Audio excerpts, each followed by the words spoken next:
Assalamualaikum warahmatullahi wabarakatuh. Perkenalkan, kami dari kelompok 7 yang beranggotakan saya sendiri, Sari Nur Hasanah, NIM 192111118, Ma'rifatul Hamdiyah, NIM 192111114, dan Muhammad Amirul Rasyidin, NIM 192111119. Di sini kami akan mempresentasikan hasil diskusi kami yang berjudul hadis yang berkaitan dengan proses penciptaan manusia. Selanjutnya saya akan menjelaskan mengenai istilah manusia dalam Al-Quran. Yang pertama, insan.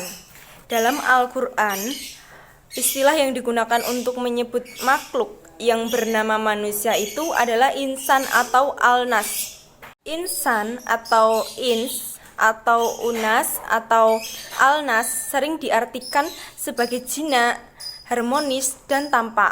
Istilah manusia dalam Al-Quran yang kedua yaitu basyar. Kata basyar berasal dari akar kata yang berarti penampakan sesuatu dengan baik dan indah. Nah, di dalam Al-Quran sebutan basyar itu mengindikasikan manusia sebagai makhluk yang biologis. Artinya dia memerlukan makanan dan juga dia memerlukan minuman. Istilah manusia dalam Al-Quran yang ketiga yaitu Bani Adam.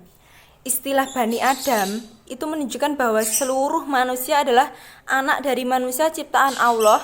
Yang pertama yaitu Adam. Adam digambarkan dalam Al-Quran sebagai makhluk manusia yang pertama kali diciptakan oleh Allah.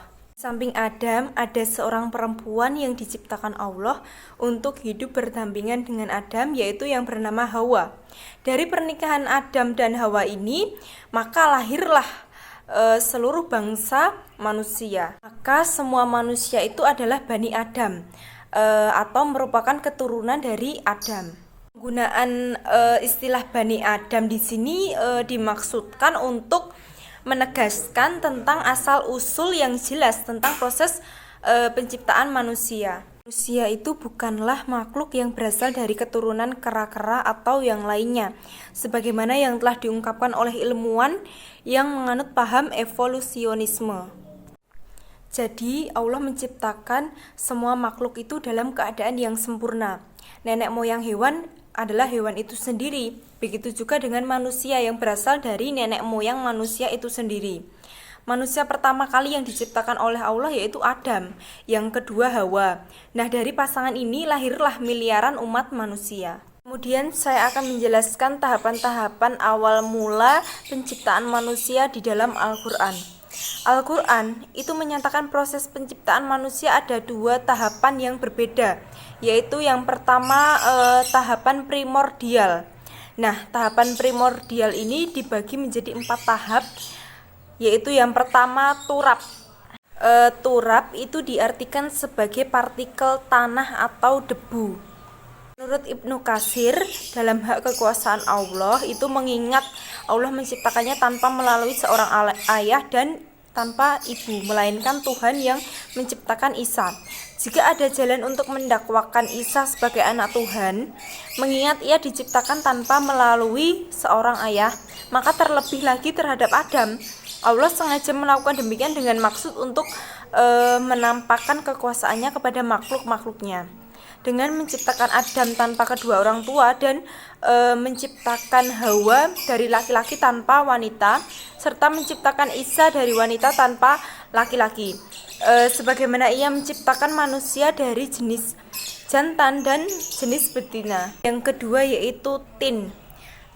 Tin itu diartikan sebagai tanah liat atau lempung atau ekstrak tanah liat. Menurut Ibnu Katsir, Allah telah menceritakan bahwa dia menciptakan segala sesuatu dengan ciptaannya yang sebaik-baiknya dan serapi-rapinya. Maksudnya dia menciptakan bapak manusia Adam dari tanah. Tahapan yang ketiga yaitu hamain masnun. Hamain masnun itu dimaknai sebagai lumpur hitam yang pekat.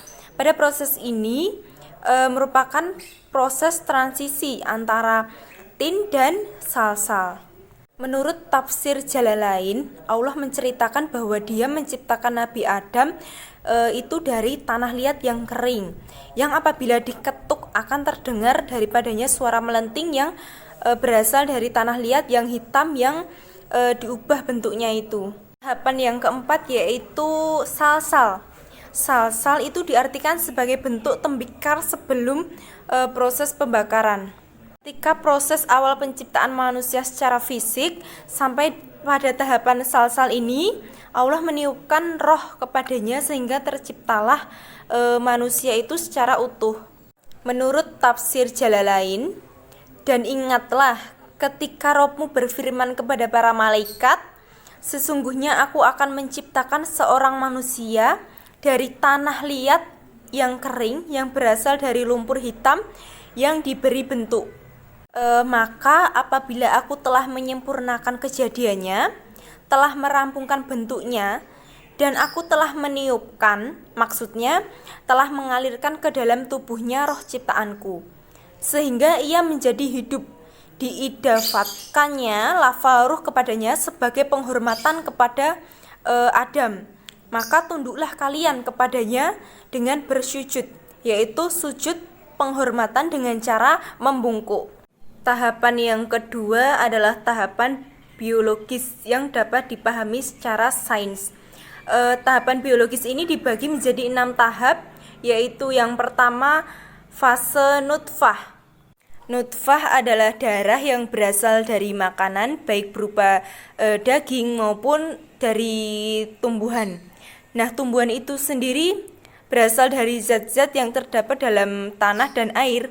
Oleh karena itu sebenarnya manusia berasal dari saripati tanah yang berproses melalui air mani atau sperma.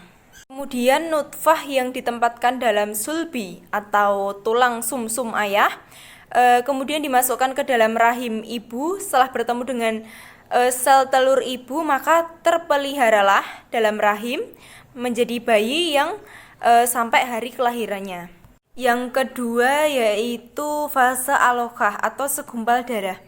Ibnu Abbas menganggap bahwa alaqah adalah sejenis lintah hitam. Dinamakan alaqah karena jika diletakkan di bagian manapun dari tubuh manusia, ia akan menghisap darah yang rusak. Ketika ilmu pengetahuan semakin maju dan para ilmuwan berhasil mengetahui bentuk dan proses pembentukan spermatozoa, maka semakin jelas bahwa spermatozoa itu sangat mirip dengan seekor lintah yang disebut Ibnu Abbas tadi. Karena spermatozoa itu memiliki kepala dan ekor seperti halnya lintah. Tahapan yang ketiga yaitu fase mudghah atau segumpal daging. Secara bahasa, mudghah adalah benda yang dikunyah dan dimamah oleh gigi, di mana janin sudah terbentuk seperti benda kunyahan yang selalu berubah bentuknya. Aktivitas janin yang berputar-putar dan membolak-balik di dalam rahim juga mirip dengan pembolak-balikan potongan benda yang dikunyah di dalam mulut. Tahapan yang keempat yaitu fase idzam atau tulang. Istilah idzam atau tulang yang digunakan Al-Quran untuk menyebut fase ini adalah istilah yang mampu mengekspresikan tahapan perkembangan janin dengan gambar yang akurat beserta hal-hal yang terkait berupa pola hubungan baru antara bagian-bagian tubuh dan kesempurnaan postur janin. Tahapan yang kelima yaitu fase otot pembungkusan dengan daging. Fase ini mencirikan penyebaran otot-otot di seputar tulang secara merata, seperti layaknya pakaian yang membalut tubuh. Dan dengan selesainya pembungkusan tulang dengan otot tersebut, bentuk manusia mulai tampak secara utuh. Bagian-bagian tubuh juga terikat satu sama lain. Dan setelah selesai pembentukan tulang, janin pun mulai bisa bergerak. Tahapan yang terakhir yaitu fase tumbuhnya makhluk baru. Setelah melewati masa 9 bulan pertumbuhan janin dalam rahim yang sempurna, tibalah masa lahirnya. Menurut tafsir Jalalain, kemudian kami letakkan dia dalam tempat yang kokoh, tempat yang terpelihara, yaitu dalam rahim, sampai waktu yang ditentukan, yaitu sampai waktu kelahirannya. Lalu kami tentukan waktu tersebut, maka sebaik-baiknya yang menentukan adalah kami. Assalamualaikum warahmatullahi wabarakatuh. Saya Muhammad Amir Rasyidin. Saya di sini akan melanjutkan presentasi dari kelompok 7 yang sebelumnya telah dijelaskan oleh saudari Nusari Nur Hasanah. Saya di sini akan membacakan suatu hadis yang berhubungan dengan proses penciptaan manusia yang berbunyi Bismillahirrahmanirrahim.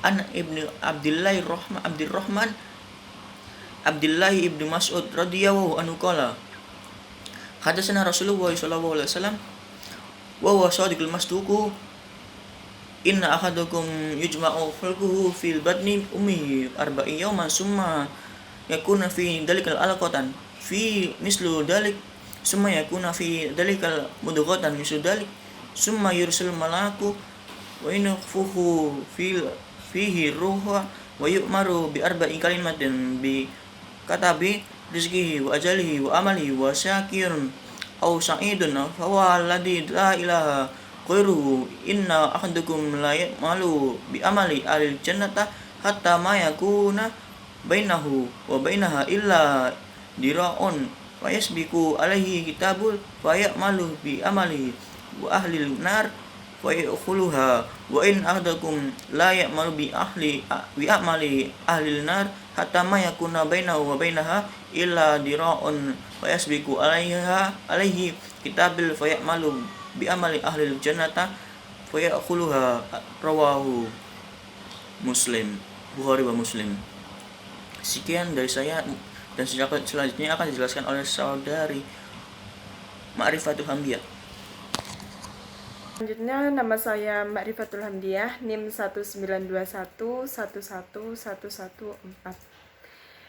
Di sini saya akan menerjemahkan hadis yang sudah dibunyikan oleh saudara Amirul Rasyidin, yang artinya sesungguhnya setiap kalian dikumpulkan penciptaannya dalam rahim ibunya selama 40 hari berupa nutfah atau sperma, kemudian menjadi alaqoh segumpal darah selama waktu itu juga, kemudian menjadi mudghah segumpal daging selama waktu itu pula. Kemudian Allah mengutus malaikat untuk meniupkan ruh kepadanya dan mencatat 4 perkara yang telah ditentukan, yaitu rezeki, ajal, amal perbuatan, dan sengsara atau bahagia dia. Maka demi Allah yang tiada Tuhan selainnya, sesungguhnya ada seseorang di antara kalian beramal dengan amalan penghuni surga, sehingga tidak ada jarak antara dirinya dengan surga kecuali sehasta saja. Namun ketetapan Allah mendahulunya, sehingga ia beramal dengan amalan ahli neraka, maka ia pun masuk neraka. Ada seseorang di antara kalian beramal dengan amalan ahli neraka, sehingga tidak ada jarak antara dirinya dengan neraka kecuali sehasta saja. Namun ketetapan Allah mendahulunya, sehingga ia beramal dengan amalan penghuni surga, maka ia pun masuk surga. Hadis ini diriwayatkan oleh kitab Al-Bukhari dan Muslim. Makasih. Di sini slide terakhir dari presentasi kami itu menjelaskan makna dari hadis tersebut. Di situ dijelaskan bahwa Rasulullah SAW telah menjelaskan kepada kita bahwa tahapan dari penciptaan manusia itu sendiri itu dimulai dari janin yang ada di dalam perut ibu. Itu selama 120 hari. Janin itu mengalami 3 fase. Fase pertama atau 40 hari pertama itu berupa sperma atau mani.